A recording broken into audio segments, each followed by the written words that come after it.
جنوبی سوڈان کے ربپتی لارنس لوال پر جب حکومت نے ان کے ذرائع آمدن کی چھان بین شروع کی تو اپنی ساری دولت سمیٹ کر کینیڈا منتقل ہو گئے۔ رخصت ہوتے ہوئے انہوں نے ایک بات کہی جو دل کو چھو جاتی ہے۔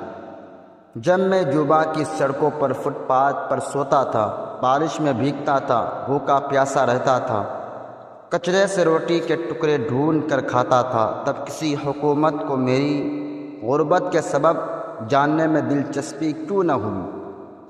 جو حکومت تمہاری غریبی کی پرواہ نہیں کرتی اسے تمہاری امیری کا حساب لینے کا کوئی حق نہیں۔ یہ ایک شخص کی فریاد نہیں، ان کروڑوں خاموش لوگوں کی آواز جنہیں غربت میں نظر انداز کیا گیا اور خوشحالی میں کٹہرے میں کھڑا کر دیا جاتا ہے۔